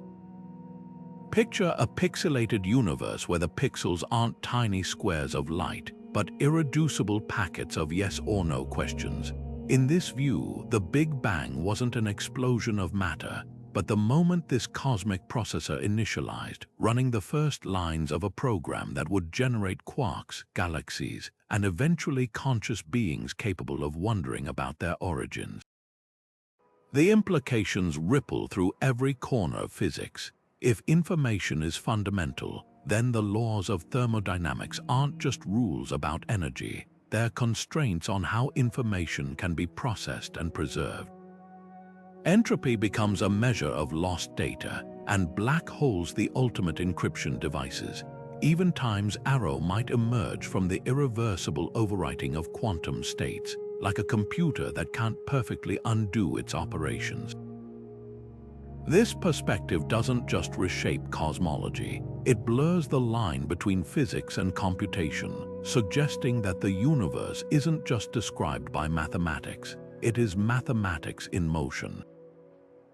But where would this cosmic computer reside? Some theorists propose that reality runs on a substrate beyond space and time, a kind of metaphysical motherboard where information exists as pure potential. Others imagine an infinite regression, with universes nested inside simulations inside deeper simulations, like a hall of mirrors reflecting layers of code. The most mind-bending possibility is that no hardware is needed at all. The universe could be self-sustaining, a loop where the output of its calculations becomes the input for the next cycle, eternally bootstrapping itself into existence. This isn't just abstract philosophy. Experiments are already probing the informational nature of reality. Quantum computers manipulate qubits that exist in superpositions of states, embodying the probabilistic essence of information at its most fundamental. Researchers have even tested whether space-time itself behaves like a network of entangled quantum bits, with early results suggesting an eerie alignment between black hole physics and error-correcting codes used in computing. Every discovery in quantum gravity and thermodynamics seems to reveal another layer of this hidden digital architecture. If the universe is indeed a computation, then the search for origins takes on a startling new form. The before might not be a time or a place, but a set of initial conditions, the first lines of cosmic source code from which all else unfolded. In this light, black holes could be garbage collectors, recycling information into new universes, and quantum fluctuations might be glitches in the program, introducing the randomness that makes reality creative rather than deterministic. Even consciousness could emerge as the universe's way of observing itself, a recursive loop where information becomes aware of its own existence. The beauty of this framework is how it unifies the infinitely large and the infinitesimally small. From the spin of an electron to the spin of a galaxy, everything becomes a manifestation of information transforming according to deep, universal rules. It's a vision that doesn't just answer the question of what came before, it redefines what before could even mean in a reality where time itself is an emergent property of computation. The universe might not have a creator in the traditional sense, but it could have a programmer, or perhaps it's programming itself. Emergent spacetime turns our intuition about reality inside out. What if the dimensions we move through daily aren't the foundation of the cosmos, but the result of something far stranger? Picture a bustling cityscape emerging from the collective behavior of millions of individuals, none of whom consciously designed the skyline. In the same way, space and time might not be the stage on which the universe plays out, but the performance itself, arising from a hidden choreography of quantum relationships. This isn't science fiction, it's a cutting-edge hypothesis born from the marriage of black hole physics and quantum mechanics, where the threads of reality unravel to reveal something more profound. Quantum entanglement, the eerie phenomenon where particles instantly influence each other across vast distances, hints at this deeper layer. When two particles become entangled, measuring one instantly determines the state of the other, no matter how far apart they are. Einstein famously called this spooky action at a distance. But what if this spookiness is the key to spacetime's origin? Imagine spacetime as a network of these entangled connections, woven together like a cosmic tapestry. The more entangled particles are, the more space exists between them, and when entanglement breaks, space itself might dissolve. It's as if the universe is held together by invisible quantum glue, and what we perceive as empty vacuum is actually a web of relationships humming beneath the surface. The holographic principle takes this even further, suggesting that all the information in our three-dimensional universe could be encoded on a two-dimensional surface at its boundary, like a DVD holding the data for an entire movie. In this view, spacetime isn't fundamental but projected, with gravity and dimensions emerging from the interplay of quantum bits on this cosmic screen. Think of it like watching a 3D movie with special glasses. The depth isn't really there. It's an illusion created by the way information is processed. If true, the pre-universe wasn't a void or a singularity, but a realm of pure information, a cosmic blueprint waiting to render itself into the world we know. What could this mean for the origins of everything? If spacetime is emergent, then the Big Bang wasn't the beginning of time, but the moment these quantum relationships crystallized into the familiar fabric of reality. Before that, before and after might have no meaning, just as north of the North Pole is nonsense. Time could be a property that only exists within the universe, not outside it. This reshapes the hunt for a theory of quantum gravity, the elusive framework that would unite Einstein's relativity with quantum mechanics. Instead of searching for how gravity behaves in spacetime, physicists might need to explain how gravity and spacetime itself arises from something more fundamental. Experiments are already probing these radical ideas. Quantum computers simulate how entanglement might generate spacetime-like structures, while telescopes scour the cosmic microwave background for anomalies that could betray the universe's holographic nature. Even black holes, those cosmic shredders of information, offer clues. Their event horizons appear to store information in a way that defies classical physics, as if spacetime is pixelated at the tiniest scales. The implications are staggering. If spacetime is emergent, then the universe isn't just in space and time. It creates them moment by moment from a deeper quantum dance. This could mean that black holes aren't just dead ends, but portals to new phases of reality where spacetime reconfigures itself. It might even hint that consciousness, which perceives time's flow, isn't just a passenger in the cosmos but a participant in its unfolding. The mystery of origins then shifts from what happened before to what generates the illusion of before, a question that doesn't just challenge our physics, but our very sense of what's real. String gas cosmology paints a radically different picture of the universe's infancy, one where the Big Bang wasn't a fiery beginning, but a cosmic phase transition. Imagine the early universe not as a single point, but as a dense tangle of vibrating strings crisscrossing in 9 dimensions. These fundamental threads of reality, predicted by string theory, wouldn't have been neatly arranged like today's particles.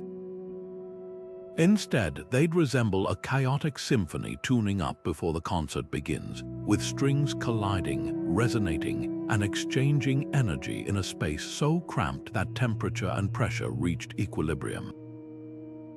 This thermal balancing act could have stabilized the very dimensions we experience, 3 expanding while the others remained tightly coiled, like a cosmic game of musical chairs where only certain configurations survive. Loop quantum cosmology takes an even bolder approach, rewriting the rules of spacetime itself. In this framework, the fabric of reality isn't smooth and continuous, but woven from tiny, indivisible loops. Think of spacetime as a mesh screen rather than a rubber sheet. When rewound to the Big Bang, these loops don't collapse into a singularity. Instead, they reach a maximum density and bounce back outward, turning the Big Bang into a big bounce. Picture a rubber band stretched to its limit just when it seems ready to snap. Quantum effects kick in, transforming contraction into expansion. This elegant sidestep of infinity means our universe could have emerged from the ashes of a previous cosmic cycle, carrying subtle imprints of its predecessor like tree rings recording ancient seasons. What's astonishing is that these theories aren't pure speculation. They leave fingerprints we might detect. String gas cosmology predicts a distinct pattern of gravitational waves from those early string interactions, potentially readable in the polarization of the cosmic microwave background. Loop quantum bounce models suggest slight deviations from perfect uniformity in the distribution of galaxies, as if the universe's rebirth left cosmic stretch marks. Even the mysterious dark flow where galaxy clusters seem to move in a preferred direction could be a remnant of pre-Big Bang dynamics, like ripples from a stone thrown into a pond before the pond existed. These ideas force us to reconsider what nothing really means. The quantum vacuum before the Big Bang might have been a seething foam of virtual particles and fluctuating geometries, a proto-reality where time and space hadn't yet crystallized into their familiar forms. It's like trying to describe the moment before ice forms in supercooled water. The ingredients are all there, waiting for the right trigger to snap into a new state. If these models hold, the Big Bang wasn't the absolute beginning, but a veil hiding a deeper cosmic story written in the language of quantum gravity. Yet the most profound implication isn't about the past, it's about the nature of reality itself. If the universe can transition from one state to another without a singularity, then existence might be far more resilient than we imagined. Rather than a one-time creation event, the cosmos could be an eternal transformer, cycling through phases of expansion and contraction, each iteration subtly different from the last. The echoes of these pre-Big Bang dynamics might still whisper to us today, hidden in the large-scale structure of the cosmos or the quantum noise of empty space, waiting for the next generation of telescopes and detectors to decode their ancient message. Quantum entanglement is the universe's ultimate magic trick, particles separated by galaxies, yet instantly mirroring each other's states as if space between them doesn't exist. Einstein dismissed this as spooky action at a distance, but experiments have proven it's real. Measure one entangled particle spin here, and its partner light years away snaps into a correlated state faster than light could travel between them. This isn't just weird physics, it's a clue that the fabric of reality might be woven from connections deeper than space and time. Some theorists propose that entanglement isn't a feature of the universe, it's the foundation the universe was built on. Imagine the pre-Big Bang cosmos not as an empty void, but as a seething network of quantum links, a cosmic web of potential waiting to crystallize into spacetime. In this view, particles aren't becoming entangled because they're close because they were entangled first. The geometry of space itself could emerge from these primordial quantum handshakes, like a 3D hologram projected from a 2D circuit board. The universe's vast structure, galaxies clustered along invisible filaments, cosmic voids stretching between them, might trace back to an ancient entanglement pattern, frozen into the sky during the first moments of inflation. Non-locality, the eerie disregard for distance in quantum interactions, could be a relic of this pre-spatial era. If particles communicate instantaneously today, it might be because they're still playing by rules written before space existed, like actors in a play who keep improvising scenes together long after the stage has been dismantled. The phenomenon suggests that what we perceive as empty space is anything but empty. It could be threaded with latent connections, a hidden architecture left over from creation. This idea reshapes how we think about cosmic origins. The Big Bang might not have been the birth of reality, but the moment a quantum network cooled into the space-time we recognize. Entanglement could have acted like cosmic DNA, encoding the universe's large-scale structure in its quantum correlations. Even now, black holes, those cosmic shredders of information, seem to preserve entanglement in their event horizons, as if spacetime's underlying quantum blueprint refuses to be erased. The implications are staggering. If entanglement predates space, then the universe's apparent separateness, stars divided by light years, galaxies drifting apart, is an illusion. At the deepest level, everything might still be linked, like notes in a symphony too vast to hear. This isn't just philosophy. Experiments with quantum gravity aim to detect signatures of this primordial network in the cosmic microwave background's faintest whispers. The answers, if they come, won't just tell us how the universe began, but what it truly is. Not a collection of isolated objects, but a single, entangled whole remembering its birth. Numbers might be more than just tools for describing the world. They could be the world itself. This radical idea, sometimes called mathematical universe hypothesis, suggests that reality isn't built from matter or energy, but from equations and geometric forms existing in an eternal, abstract realm. Picture a sculptor's mold. The physical universe would be the clay pressed into its shape, while mathematics itself is the timeless template that gives it structure. In this view, the Big Bang wasn't the start of mathematical truth, merely the moment those truths took physical form. Max Tegmark, a physicist at MIT, champions this perspective with his level Roman IV multiverse concept, a dizzying landscape where every mathematically possible structure exists as a parallel reality. Not just different versions of our physics, but realities operating on entirely alien mathematical frameworks. Imagine a library containing every conceivable story. Our universe would be one volume, while others might be written in geometries with 17 dimensions or logics where 2 + 2 doesn't make 4. The eerie precision of mathematical laws in our cosmos, from the spirals of galaxies to the orbits of electrons, suddenly makes sense if math isn't just descriptive, but generative. Critics argue this conflates the map with the territory. Just because physics can be described mathematically doesn't mean math created physics. After all, a recipe isn't the cake.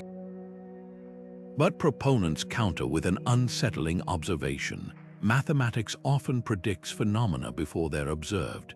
Dirac's equations hinted at antimatter years before positrons were detected. The Higgs boson's mass was calculated long before the LHC confirmed it.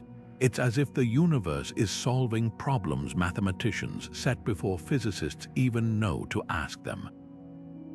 The implications stretch beyond cosmology into philosophy.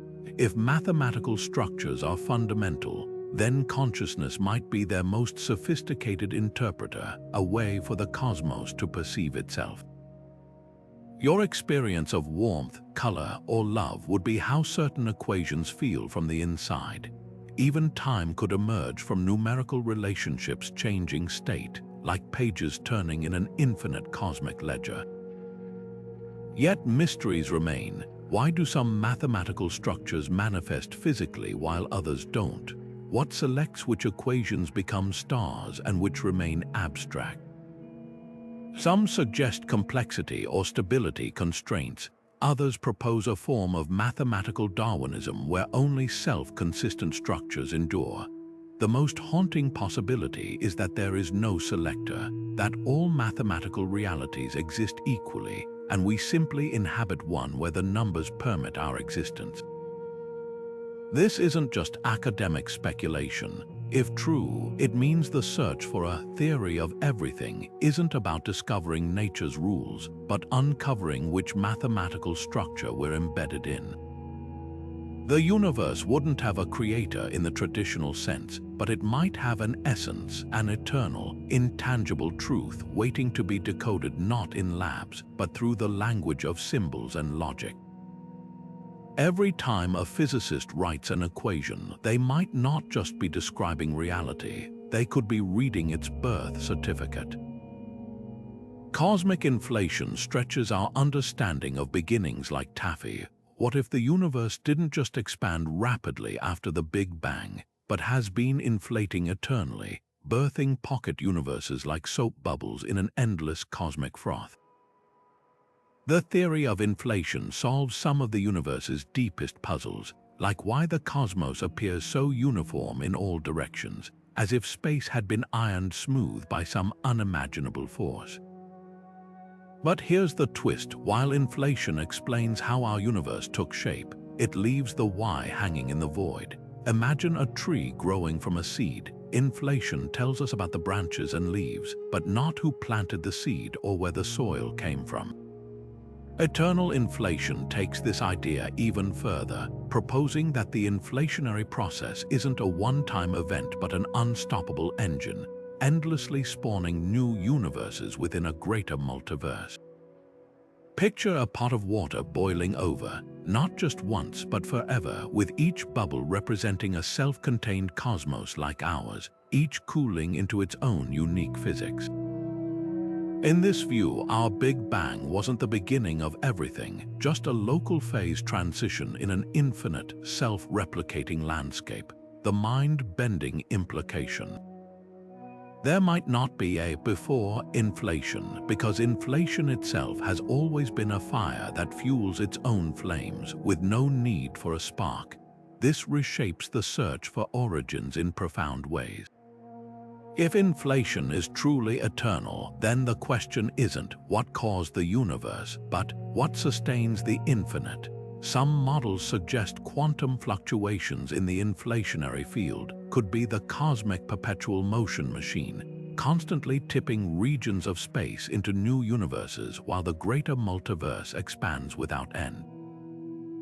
It's like watching a chain reaction of dominoes that never runs out. Each fall triggers the next, but the line stretches back forever.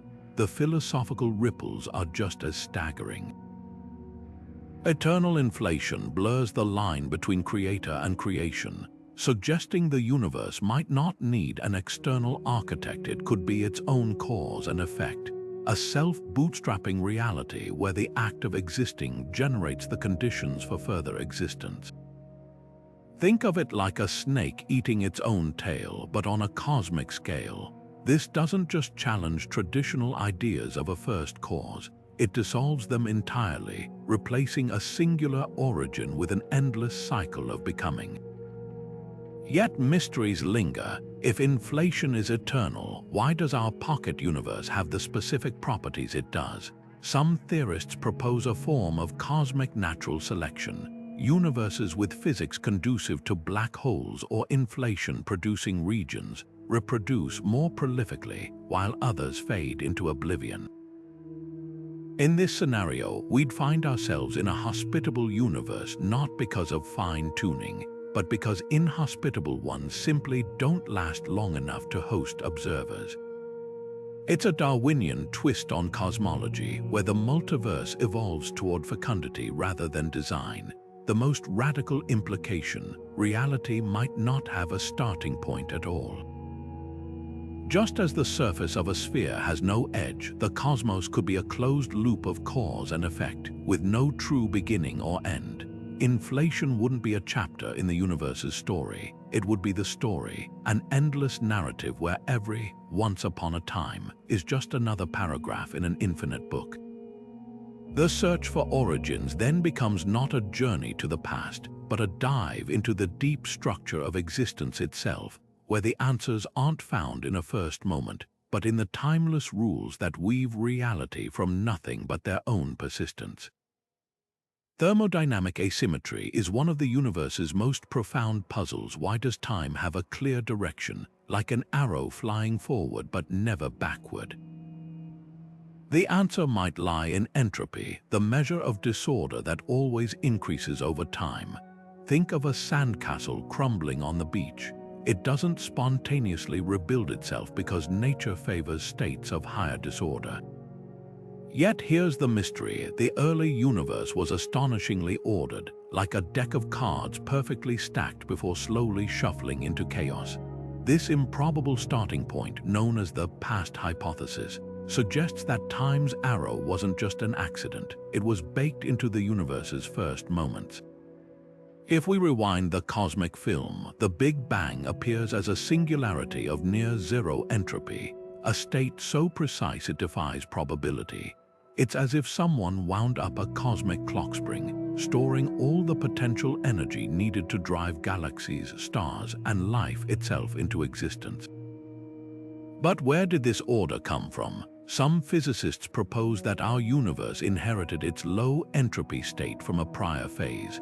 Perhaps a collapsing cosmos that reset entropy during a big bounce, or a quantum fluctuation in a timeless void.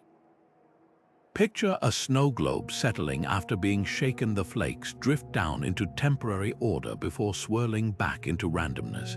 If the universe underwent a similar reset, it could explain why time flows in only one direction for us, even if the larger multiverse operates without such constraints. The implications ripple far beyond cosmology. This asymmetry isn't just about particles and galaxies, it's the reason we remember the past but not the future, why coffee cools rather than spontaneously reheats, and why life itself depends on energy flowing downhill. Without this initial order, causality would dissolve into noise, and complex structures could never form. Some theories even suggest that consciousness is tied to entropy's arrow. Our perception of time might be a side effect of the universe's relentless march toward disorder. Yet the deepest question remains: was this low entropy beginning a fluke, or the signature of something deeper? Boltzmann brains, a thought experiment suggesting self-aware entities could randomly form from quantum fluctuations, highlight how unlikely our universe's initial conditions truly are. To avoid this paradox, some theorists propose that entropy resets cyclically, like a cosmic defragmentation, or that our universe is just one bubble in a vast multiverse where rare, low-entropy regions naturally arise. Others speculate that gravity, with its unique ability to clump matter into ordered structures like stars and galaxies, might act as a kind of entropy-reducing engine, balancing the books on disorder in unexpected ways. The search for answers isn't just academic, it's a quest to understand why existence has a narrative at all. If the universe had begun in maximum entropy, time would lose all meaning, with no before or after, no cause and effect. The fact that it didn't hints at a deeper architecture, a set of rules that transformed a featureless void into a stage for galaxies, life, and thought. Whether this order emerged from randomness, cyclical physics, or a deeper law we've yet to uncover, one thing is certain: the universe's past isn't just a history, it's the key to unlocking the mystery of why there's anything at all. From quantum foam to multiverses, the quest to understand what came before our universe stretches human imagination to its outermost limits. We've journeyed through mind-bending theories, cosmic bounces colliding in higher dimensions, false vacuums birthing universes like bubbles in boiling water, timeless quantum networks stitching together reality from pure information. Each idea shines a different colored light through the prism of existence, revealing new facets of this profound mystery. What's remarkable isn't just the diversity of these theories, but what they share, a refusal to accept we'll never know as the final answer. Science, philosophy, and mythology all converge on this fundamental human yearning to understand our origins. The ancient Hindu sages spoke of cosmic cycles lasting billions of years, while modern physicists calculate quantum fluctuations in 11-dimensional space, different languages describing the same awe. This continuity across millennia reveals something profound about our species. We're hardwired to look beyond the horizon, whether that horizon is the edge of our tribal fires or the afterglow of the Big Bang. The tools change from oral traditions to particle colliders, but the essential questions remain. What makes this search so compelling is how it reshapes our sense of time. Most of human history unfolded with the assumption that the universe was eternal and unchanging. Now we know it had a birthday approximately 13.8 billion years ago, and that everything we see emerged from conditions so extreme they make supernova look tame. Yet the deeper we probe, the stranger time itself becomes. Some theories suggest it's an illusion, others that it's cyclical, and a few propose it's merely one thread in a multidimensional tapestry we can't yet perceive. The most humbling realization: our current physics might be like a Stone Age tribe discovering a smartphone, aware there's profound complexity beneath the surface, but lacking the framework to fully decode it. Just as quantum mechanics shattered Newton's clockwork universe, future discoveries may upend our current understanding of beginnings. Perhaps the pre-universe wasn't a time at all, but a state our languages and mathematics haven't evolved to describe, like explaining color to someone who's only seen in black and white.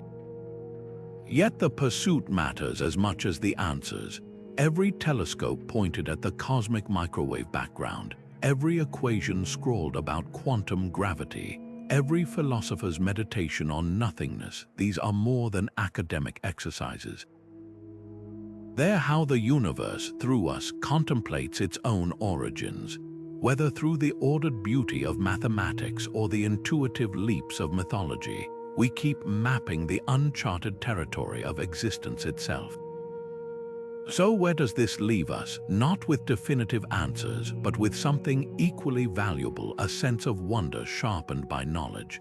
The mystery of what preceded our universe isn't a locked door, but a frontier inviting exploration. And that's why this conversation continues, in labs, classrooms, and late-night discussions under starlit skies.